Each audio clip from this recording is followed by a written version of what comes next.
چونکہ دنیا میں وہ ذات، میں لفظ ذات سے ہی تعبیر کر سکتا ہوں کہ جس کا کوئی نعم البدل نہیں ہے،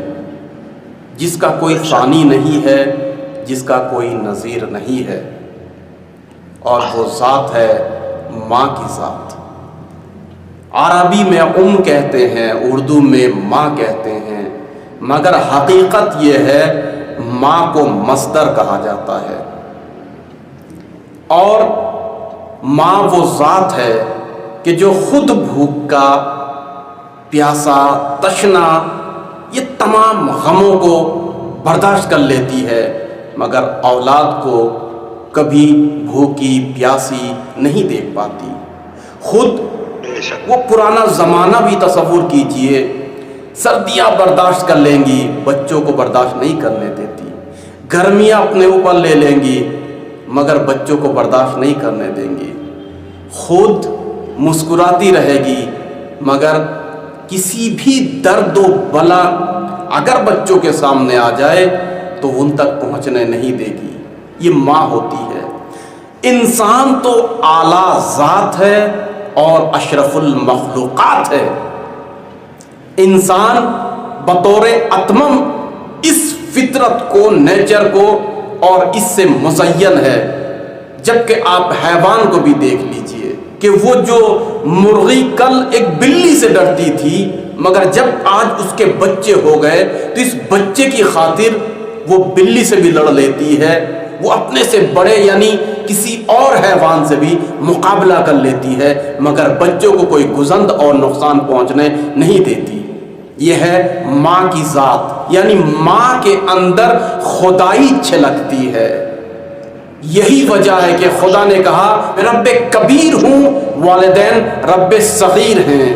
میں رب کامل ہوں، والدین رب ناقص ہیں، میں تمہارا شرن اور پناہ دینے والا ہوں۔ اسی طریقے سے والدین خصوصاً ماں کا آغوش یہ پناہ گاہ ہے۔ بس جن کی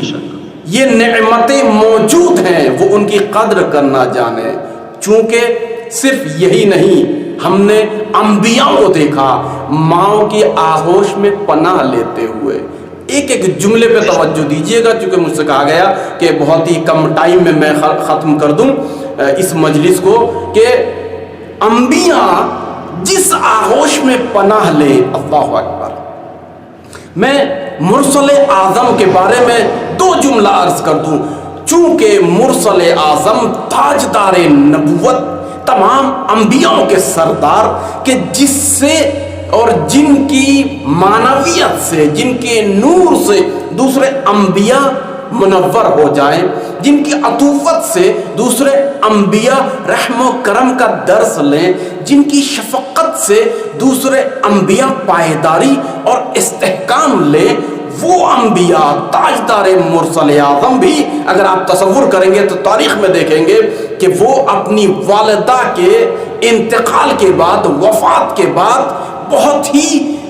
جسمانی طور پر ہو یا روحانی طور پر ہو تنہائی کو محسوس کرتے ہیں، اور بارہا اپنی والدہ کے قبر پہ نبی کا جانا اس بات کی دلیل ہے کہ وہ قبر میں بھی جا کے متوسل ہو رہے ہیں۔ یہ الگ بات ہے کہ نبوت ہے، سب کی شفاعت کرے گی، مگر نبوت کے ساتھ ساتھ فرزند بھی ہیں، بیٹے بھی ہیں، لہٰذا ماں کے قبر بار بار جا کر تمسک حاصل کرنا یہ اس بات کی دلیل ہے کہ جو بیٹا اور ماں کا ایک رشتہ ہوتا ہے یہ لادوام رشتہ ہوتا ہے، یہ پناہ گاہ والا رشتہ ہوتا ہے۔ یہی وجہ ہے پھر بھی نبی کو سکون نہیں ملا، ماں کے قبروں پہ جا جا کر بھی سکون نہیں ملا، لہٰذا جب رسول اکرم نے نگاہ دوڑائی تو اپنی بیٹی ہی صحیح مگر اس کو ماں کا درجہ دیا، اسی لیے فرمایا فاطمہ تو ام ابیہا، کہ فاطمہ اپنے باپ کی بھی ماں ہے۔ یعنی نبوت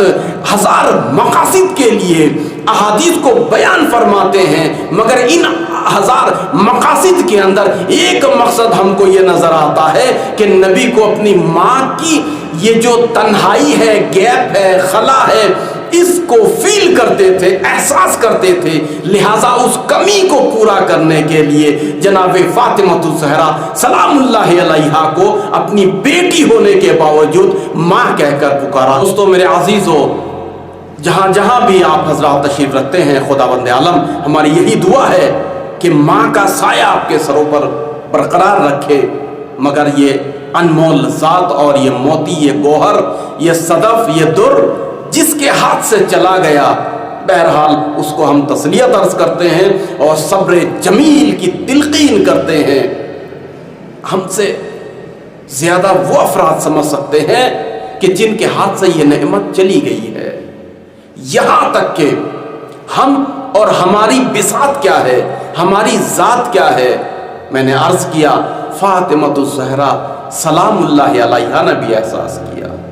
امام حسین علیہ السلام اور ماں کا گزر جانا۔ اب ذرا تصور کیجئے،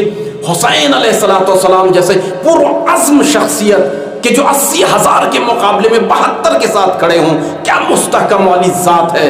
مگر امام حسین علیہ السلام ماں سے جب رخصت ہوتے ہیں عجیب منظر ہے، ایک دم دوسرا منظر ہے امام حسین علیہ السلام کا۔ یہ احساس تنہائی ہے، یہ ماں سے لگاؤ اور محبت، یہ کمزوری اور ضعف کی نشانی نہیں ہے، بلکہ ماں سے اتم پیار یعنی کامل پیار کرنے کی یہ نشانی ہے۔ بہرحال رسول اکرم صلی اللہ علیہ وآلہ وسلم کو قرآن مجید میں متعدد مرتبہ والدین کے بارے میں تاکید کی ہے، اور یہ رسالت مآب کو تاکید نہیں کی ہے، بلکہ رسالت مآب کے ذریعے ہم امتیوں کو تاکید کی ہے۔ وَبِالْوَالِدَيْنِ احسانا، ماں باپ کے اوپر احسان کیجیے۔ اب اس لفظ احسان کے اوپر بولنے لگے انسان، ہزاروں راتیں گزر جائے اور دن گزر جائے، پھر اس کے بعد وَقُلْ لَهُمَا قَوْلًا كَرِيمًا، متعدد جگہ پر متعدد آیتیں ہیں، یعنی ان کو اف تک نہ کہا جائے۔ اللہ اکبر، یہ قرآن کا دستور ہے، یہ قرآن کا کسی عالم، کسی مولانا، کسی ملا کا یہ فتویٰ نہیں ہے، بلکہ قرآن مجید جو خالق کائنات کی لسان ہے، خالق کائنات کی زبان ہے، یہ وہ کتاب ہے۔ بہرحال خداوند عالم نے ماں کا عظیم درجہ رکھا ہے، یہی وجہ ہے اولاد کے لیے ماں کے قدموں کے نیچے بہشت ہے اور جنت ہے۔ اس حدیث کے متعدد راوی ہیں اور مستقیم طور پر رسالت مآب اور حضرت فاطمہ الزہرا سلام اللہ علیہا سے یہ حدیث مروی ہے، روایت ہے، اس میں کوئی دو رائے نہیں ہے کہ موثق ترین یہ حدیث ہے۔ لہٰذا اپنی جنت کی حفاظت کریں۔ جن کی والدہ، جن کی مائیں گزر چکی ہیں، اب یہ ہے کہ ان کے لیے دعائے مغفرت کریں،